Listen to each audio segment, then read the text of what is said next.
우리가 아모스 4장 말씀 이제 오늘 또 나누고 묵상합니다. 아모스 선지자가 계속해서 북이스라엘의 죄악을 지적하고 있는데요. 오늘 말씀 4절부터 또 13절까지도 계속 그 아모스가 볼 때에 북이스라엘 백성들이 하나님 앞에 어떤 죄악들을 저질렀는지 그것을 하나하나 지적하면서 또 성경은 우리에게 우리 자신을 돌아보도록 말하고 있습니다. 어떤 죄 있을까? 먼저 오늘 성경은 먼저 우리에게 이러한 메시지를 전해주고 있습니다. 그 첫째는 하나님 앞에 진실한 예배자가 되라 하는 것입니다. 4절과 5절 말씀에 지적하고 있는 내용은 이스라엘이 하나님 앞에 제사하는 것, 곧 예배함에 있어서 그 죄악이 있었음을 이야기하고 있습니다. 4절에 보면 베델이라고 하는 곳이 나오죠. 또 길갈이라고 하는 곳도 나옵니다.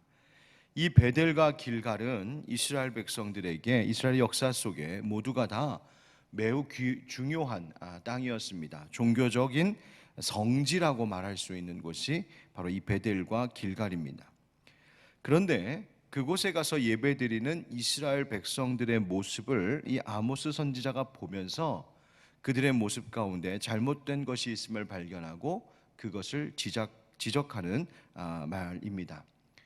4절 5절의 말씀을 가만히 읽어보면 그 말씀에 뉘앙스가 있는데 그것이 뭐냐면 이스라엘의 잘못된 행위를 비꼬아서 말하는 역설적인 표현입니다. 여러분 4절 5절 말씀 한번 같이 다시 읽어보실까요? 시작. 너희는 베델에 가서 범죄하며 길갈에 가서 죄를 더하며 아침마다 너희 희생을 3일마다 너희 11조를 드리며 누룩 넣은 것을 불살라 수은제로 드리며 낙헌제를 소리내어 선포하려무나 이스라엘 자손들아 이것이 너희가 기뻐하는 바니라 주 여호와의 말씀이니라. 아멘. 자, 이 말씀 보면 이것이 너희가 기뻐하는 바니라, 너희들이 이 기뻐하는 대로 이렇게 행하고 있구나라고 하는 말이에요. 4절 5절의 그 말씀의 의미를 조금 더 되살려 말하자면 공동 번역에 이렇게 번역되어 있습니다. 들어보십시오.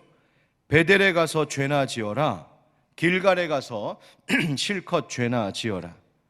아침마다 희생 제물을 드리고 사흘마다 10분의 1세를 바쳐 보아라. 누룩 든 빵을 감사 제물로 살라 바치고 자원 제물을 수선스럽게 드려 보아라. 이스라엘 백성들아 너희가 즐겨하는 짓이란 고작 이런 것 아니냐. 여러분, 아침마다 희생제사를 드리고 3일마다 11조를 드리는 것, 얼마나 대단한 열심입니까? 얼마나 열심히 예배드리는 겁니까? 여기서 수은제라고 하는 것은 하나님께서 복 주시고 기도 응답해 주신 것에 대하여 감사하는 마음으로 보답하는 의미로 드리는 제사가 수은제입니다. 낙헌제라고 하는 것은 하나님께 감사한 것에 대하여서 자유롭게 헌신하는 마음으로 자유롭게 올려드리는 그 헌신의 제사가 낙헌제입니다. 그런데 성경은 지금 그거 한번 해봐라, 도대체 뭐가 잘못된 것일까요?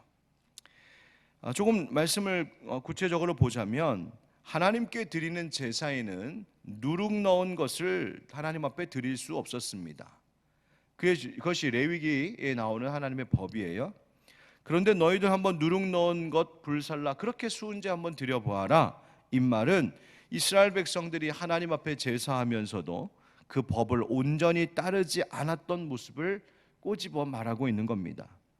즉 하나님께 아무리 열심히 제사한다고 해도 어긋난 방식으로 드리는 제사가 문제가 있었음을 말하는 거예요. 또 낙헌제를 드릴 때에 소리내어 선포한다. 여러분, 이 말은 뭐냐면 자기가 이렇게 하나님 앞에 내가 제사 드린다, 야 내가 의무가 있는 것도 아닌데, 내가 특별히 뭔가 좋은 일이 있었던 것도 아닌데 내가 하나님께 이렇게 예배를 드린다, 한번 봐라. 이렇게 자기의 의를 드러내고 가식적으로 제사하고 제물 드리는 것에 대해서 지금 말하고 있는 겁니다.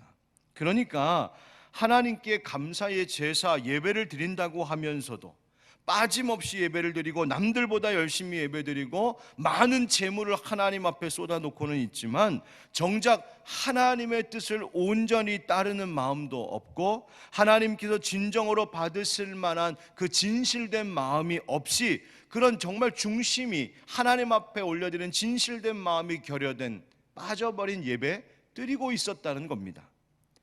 그래서 지금 이런 태도로 온전한 마음도 없고 진정으로 하나님을 사랑하는 마음도 없고 하나님과 온전한 관계를 맺기 위한 그런 마음도 없이 그렇게 그냥 형식적으로 하나님 앞에 제사하고 예배하는 것, 이것이 이스라엘 백성들이 단순히 한두 번 실수해서 그런 것이 아니라 하나님의 뜻을 거역하던 삶의 모습이, 일상생활의 모습이 그대로 예배 가운데에도 지금 나타나고 있음을, 그런 행위임을 책망하며 하는 말입니다.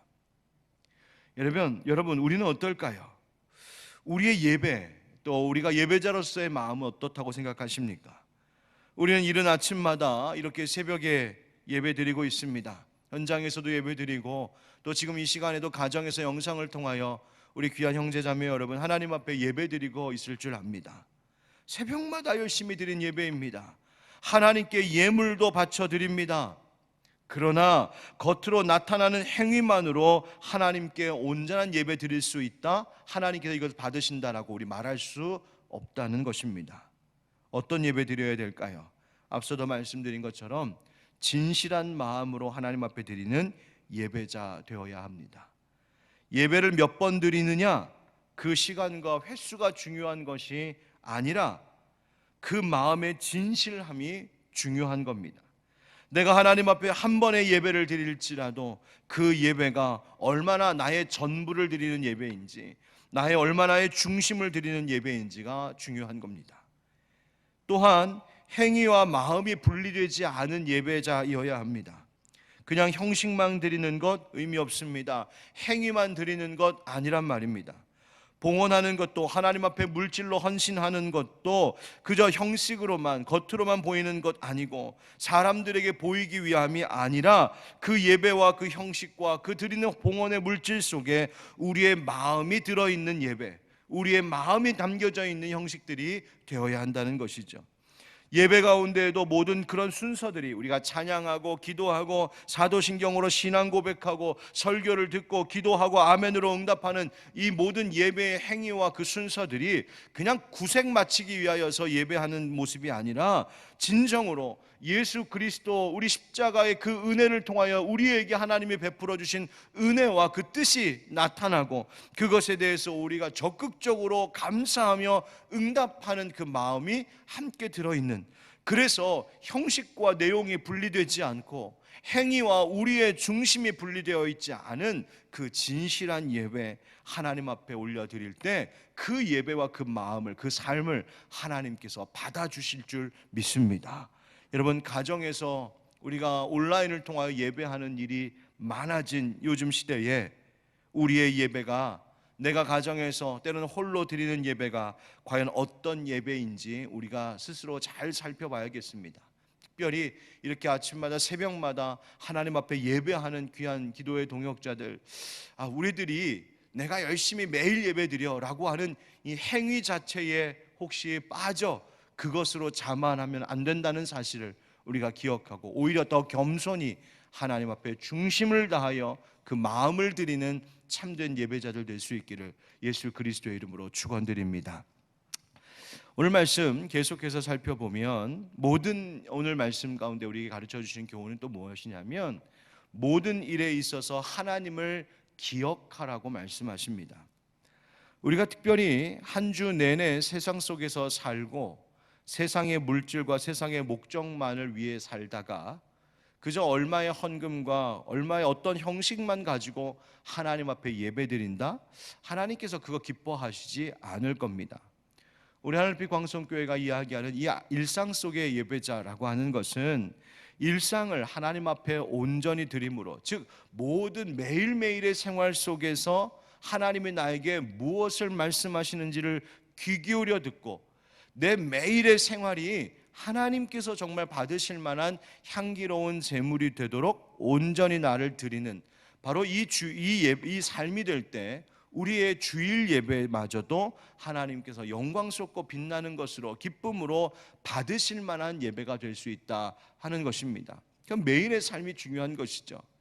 그런데 오늘 본문의 6절부터 11절의 말씀을 보면 하나님께서 여러 가지로 매일 매 순간마다 말씀해 오셨음에도 불구하고 그들이 매일의 일상 속에서 하나님을 기억하지 못함으로 찾아온 그들의 죄의 열매들이 있음을 말하고 있습니다. 자, 6절부터 11절 말씀에는 한 가지 계속 반복되고 있는 구절이 있어요. 우리 6절 말씀 먼저 한번 읽어볼까요? 6절 시작. 또 내가 너희 모든 성읍에서 너희 일을 깨끗하게 하며 너희의 각 처소에서 양식이 떨어지게 하였으나 너희가 내게로 돌아오지 아니하였느니라. 여호와의 말씀이니라. 아멘. 너희가 내게로 돌아오지 아니하였다 하는 말입니다. 그 말씀이 8절 끝에도 나오고 9절 끝에도 나오고 10절 또 11절 끝에도 계속 반복되고 있습니다. 너희가 내게로 돌아오지 아니하였느니라. 그러면 너희가 내게로 돌아오지 아니하였느니라 이 말씀은 결국 회개할 줄 모르는 이스라엘의 그 완악한 마음, 완고한 마음을 보여주고 있는 것인데 어떤 일이 있었는데도 돌아오지 않았다고 하나님이 이렇게 탄식하며 말씀하실까? 6절에 보세요. 또 내가 너희 모든 성읍에서 너희 일을 깨끗하게 하며, 일을 깨끗하게 한다는 말은 뭐냐면 먹을 것이 없어서 입이 항상 깨끗해 있다는 이야기입니다. 그러니까 먹을 것이 떨어졌다는 말이에요. 그래서 너희의 각 처소에서 양식이 떨어지게 하였다. 기근이 왔습니다. 먹을 것이 없는 나라에 심각한 기근이 왔어요. 7절, 8절에 보면 심각한 가뭄, 비가 오지 않아서 사람들이 비틀거리고 물을 마실 수가 없는 그 그 가뭄이 있음을 말하고 있죠. 9절은 뭡니까? 내가 곡식을 마르게 하는 재앙과 깐부기 재앙, 또 팥중이 등등, 즉 뭐냐면 이건 각종 과수와 곡식 가운데 있는 병충해를 이야기하는 겁니다. 병충해가 심각해졌습니다. 그러니 당연히 먹을 것이 없겠지요. 10절 말씀에는요, 내가 너희 중에 전염병 보내기를, 심각한 전염병이 돌았습니다. 또 칼로 서로 찔러 죽이는 전쟁이 일어났습니다. 그 죽은 시체들로 악취가 코를 찌릅니다. 11절 보십시오. 11절에는 하나님께서 성읍 무너뜨리기를 소돔과 고모라 무너뜨림과 같이 한다. 뭔가 지진이 일어나고 땅이 흔들리는 무서운 일이 벌어졌습니다. 이렇게 수많은 자연재해가 일어나고 국가적인 재난, 재앙들이 일어나고 있는데도 이스라엘 백성들의 태도가 뭐였다고 말씀하세요? 너희가 내게로 돌아오지 아니하였다. 하나님의 뜻을 몰랐던 것이 아니었습니다. 이 모든 국가적인 재난과 이 어려운 일들은 우연히 일어난 일들이 아니라 그 속에는 하나님의 뜻이 있었고 하나님께서는 그 백성들이 회개하고 돌아오기를 간절히 바라는 마음으로 전해주시는 메시지였다는 거예요. 그런데 이스라엘 백성들이 그 뜻을 헤아리지 못하고 또 알면서도 돌아오지 않은, 회개하지 않은 죄를 책망하시는 말씀입니다. 여러분, 우리에게도 이런 일이 있지는 않을까요?